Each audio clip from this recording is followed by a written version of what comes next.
আসসালামু আলাইকুম। বাংলাদেশ বেতার, গোপালগঞ্জ।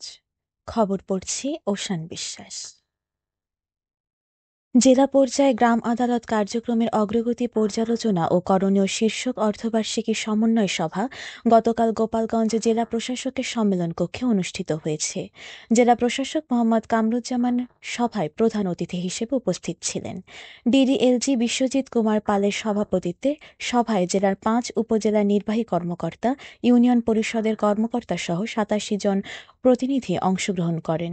সভায় বক্তারা গ্রাম আদালতের মাধ্যমে প্রান্তিক জনগণের ন্যায় বিচার প্রাপ্তি নিশ্চিত করতে সমন্বিতভাবে কাজের উপর গুরুত্ব আরোপ করেন। জেলা প্রশাসনের আয়োজনে এবং স্থানীয় সরকার বিভাগ ইউএনডিপি ও ইউরোপীয় ইউনিয়নের সহযোগিতায় এ সভার আয়োজন করা হয়। টেকসই উন্নয়ন অভিষ্ট অর্জন ও প্রাতিষ্ঠানিক সুশাসন নিশ্চিত করার লক্ষ্যে দিনব্যাপী এক কর্মশালা গতকাল মাদারীপুর জেলা প্রশাসকের সম্মেলন কক্ষে অনুষ্ঠিত হয়। জেলা প্রশাসক আফসানা বিলকিস এতে সভাপতিত্ব করেন। কর্মশালায় জেলা প্রশাসক বলেন, টেকসই উন্নয়ন অর্জনে সুশাসন, স্বচ্ছতা ও জবাবদিহিতার বিকল্প নেই। তিনি বলেন, সরকারি প্রতিষ্ঠানগুলো পারস্পরিক সমন্বয়ের মাধ্যমে কাজ করলে জনআস্থা আরও বৃদ্ধি পাবে। কর্মশালায় জেলার বিভিন্ন সরকারি দপ্তরের কর্মকর্তা ও টিআইবি প্রতিনিধিরা অংশ নেন। জেলা প্রশাসন ও ট্রান্সপারেন্সি ইন্টারন্যাশনাল বাংলাদেশ টিআইবি যৌথভাবে এ কর্মশালার আয়োজন করে। গণমানুষের বিভিন্ন সমস্যা নিয়ে গতকাল নড়াইল জেলা প্রশাসকের সম্মেলন কক্ষে এক গণশুনানি অনুষ্ঠিত হয়। জেলা প্রশাসক শারমিন আক্তার জাহান গণশুনানিতে উপস্থিত বিভিন্ন শ্রেণী পেশার মানুষের কাছ থেকে তাদের অভিযোগের কথা শোনেন এবং তা সমাধানে প্রয়োজনীয় পদক্ষেপ গ্রহণের জন্য সংশ্লিষ্টদেরকে নির্দেশনা প্রদান করেন। অতিরিক্ত জেলা প্রশাসক সার্বিক লিঙ্কন বিশ্বাস ও সমাজসেবা কার্যালয়ের উপপরিচালক ZM মিজানুর রহমান খান সহ সংশ্লিষ্টরা এ সময় উপস্থিত ছিলেন।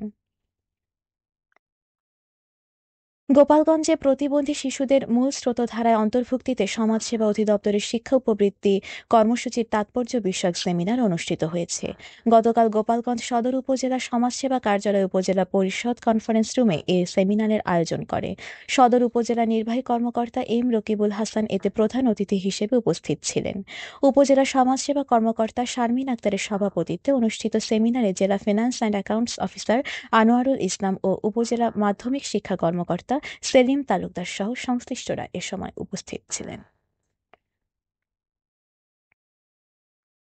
তারুণ্যের উৎসব ২০২৫ উদযাপন উপলক্ষে নড়াইলে ফুটবল ও ভলিবল প্রতিযোগিতা অনুষ্ঠিত হয়েছে। গতকাল নড়াইল বীরশ্রেষ্ঠ নূর মোহাম্মদ স্টেডিয়ামে এক অনুষ্ঠানের মাধ্যমে ফুটবল ও ভলিবল টুর্নামেন্টে বিজয়ী দলের হাতে পুরস্কার তুলে দেওয়া হয়। এছাড়া একই অনুষ্ঠানে জেলার ৫০ জন ক্ষুদে ফুটবলারদের নিয়ে মাসব্যাপী ফুটবল প্রশিক্ষণের উদ্বোধন করা হয়। যুব উন্নয়ন অধিদপ্তরের উপপরিচালক মোহাম্মদ মনিরুজ্জামান অনুষ্ঠানে প্রধান অতিথি হিসেবে উপস্থিত ছিলেন। জেলা ক্রীড়া অফিসার মোহাম্মদ মাহবুবুর রহমানের সভাপতিত্বে তথ্য অফিসার মোহাম্মদ রোস্তম আলী ও ক্রীড়া সংস্থার নির্বাহী সদস্য আলামিন সহ সংশ্লিষ্ট ব্যক্তিবর্গ এ সময় উপস্থিত ছিলেন।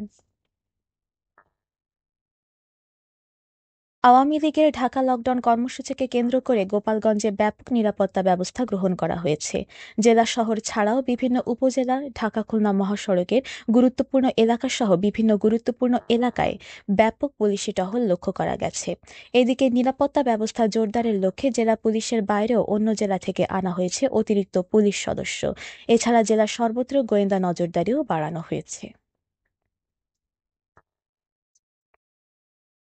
একটি ভ্রাম্যমাণ আদালত ফরিদপুরের সদরপুরে অভিযান চালিয়ে 4টি বেকারিকে 30,000 টাকা জরিমানা করেছে। গতকাল 2.5 রশ্মি, 4 রশ্মি ও 7.5 রশ্মি এলাকায় অভিযান চালায় উপজেলা সহকারী কমিশনার ভূমি রিফাত আঞ্জুম পিয়া। এ সময় অস্বাস্থ্যকর পরিবেশে ব্রেড ও কেক তৈরি এবং মোড়কে উৎপাদন ও মেয়াদোত্তীর্ণের তারিখ না থাকায় 4টি বেকারি মালিককে ভোক্তা অধিকার সংরক্ষণ আইনে জরিমানা করা হয়। এ ব্যাপারে 4টি মামলা দায়ের করা হয়েছে। জনস্বার্থে ভবিষ্যতেও এমন অভিযান অব্যাহত থাকবে বলে জানান নির্বাহী ম্যাজিস্ট্রেট রিফাত আঞ্জুম পিয়া। গোপালগঞ্জের কাশিয়ানীতে 16 বোতল ফেন্সিডিল সহ এক মাদক ব্যবসায়ীকে গ্রেফতার করেছে র্যাব-6 এর ভাটিয়াপাড়া ক্যাম্পের সদস্যরা। গতকাল মধুমতি টোল প্লাজা এলাকায় মাস্টার ট্রাভেলস পরিবহনে তল্লাশি চালিয়ে মকবুল হোসেন নামে ওই মাদক কারবারিকে গ্রেফতার করা হয়। গ্রেফতারকৃতকে কাশিয়ানী থানায় সোপর্দ করার পাশাপাশি মাদকদ্রব্য নিয়ন্ত্রণ আইনে মামলা দায়ের করা হয়েছে। সবশেষে আবহাওয়া।